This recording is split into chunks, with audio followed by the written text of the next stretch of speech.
dont on entend souvent parler, c'est la location-gérance. Déjà, peut-être commencer par vous demander, Lorraine Lemaire, c'est quoi la location-gérance ? La location-gérance, on peut aussi l'appeler la gérance libre, c'est un modèle où le franchiseur met à la disposition de son franchisé un fonds de commerce existant avec des équipements contre un loyer. Donc on va avoir un franchisé qui démarre une activité sans avoir à financer l'acquisition d'un fonds de commerce, ce qui va réduire considérablement l'investissement initial et donc le risque financier. Donc les coûts fixes, eh bien, ils se limitent à un loyer de location-gérance et à la redevance classique de franchise, ce qui simplifie la gestion financière. Le franchiseur, de son côté, il conserve la propriété de son fonds de commerce tout en percevant des loyers qui sont réguliers, optimisant donc l'utilisation des actifs existants et en générant une rentabilité stable. Donc le franchiseur bénéficie de la performance du franchisé qui est motivé à améliorer ses résultats pour éventuellement racheter le fonds de commerce. Donc le modèle de la location-gérance, c'est une solution qui est financièrement avantageuse et qui rend l'entrepreneuriat accessible à tous. Sandrine Richard, la location-gérance est souvent utilisée dans les réseaux de franchise ? Alors, c'est une option qui est assez souvent utilisée. Oui. Nous, du point de vue juridique, on la rencontre dans deux situations. On a les cas où la location-gérance va être une option pour des candidats qui n'ont pas les capacités financières pour être franchisés. Et dans ce cas-là, on va être sur des gens qu'on va accompagner à dessein, peut-être demain, de leur permettre d'être franchisés justement grâce à l'activité qu'ils auront eue en location-gérance.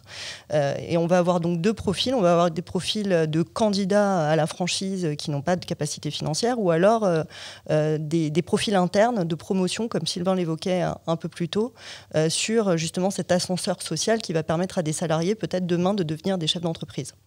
Et après, on a une autre typologie de location-gérance où on est aussi sur la location-gérance, mais là, on est dans un modèle où l'enseigne veut garder les implantations physiques, c'est-à-dire qu'elle veut absolument positionner son enseigne à des endroits géographiques et ne pas prendre le risque que ces positionnement géographique puisse disparaître à l'avenir si jamais le partenaire avec lequel elle contracte décide de ne pas renouveler son contrat. Et dans ce cas-là, la location-gérance, elle n'est pas forcément liée au statut financier du candidat, mais vraiment à sa volonté de pérenniser sa présence sur le territoire et de ne pas perdre du terrain. Et dans ces cas-là, on va souvent rencontrer de la location-gérance dite avec investissement, où finalement le locataire-gérant va contribuer aux investissements nécessaires à l'exploitation du magasin, notamment l'agencement, du mobilier spécifique, etc. Et en fin de contrat, pour tenir compte des investissements qu'il a faits, il va bénéficier d'une indemnité de fin de relation.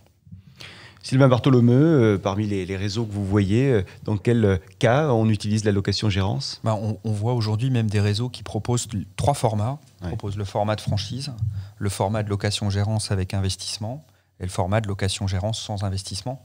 Donc ce qui est intéressant, on parle d'hybridation des réseaux et de modularité, c'est de pouvoir en fait proposer des modèles en fonction des intentions du franchiseur sur un site spécifique pour conserver l'emplacement stratégique en lui-même, ou aussi en fonction de profils qui peuvent être talentueux mais ne pas disposer des moyens nécessaires pour devenir franchisés à 100% dès le départ.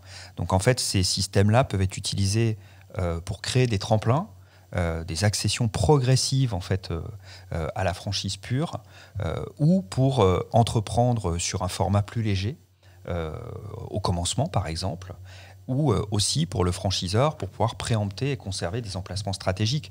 Il faut se dire qu'il y a des zones, des sites, des emplacements ou des concepts qui ne sont pas franchisables à 100% parce que financièrement, c'est juste pas possible de financer un tel investissement sur la durée d'un contrat de franchise. Donc là, souvent, on va dire le responsable, entre guillemets, c'est l'emplacement. Et là, en fait, le financement de l'emplacement suppose d'avoir plusieurs contrats. Et donc, on est sur des échéances parfois à plusieurs années. Donc, sur l'aspect franchise pure, ça ne passe pas. Et la location-gérance permet en fait de recourir, de monter un réseau d'indépendants sans utiliser la franchise à 100%.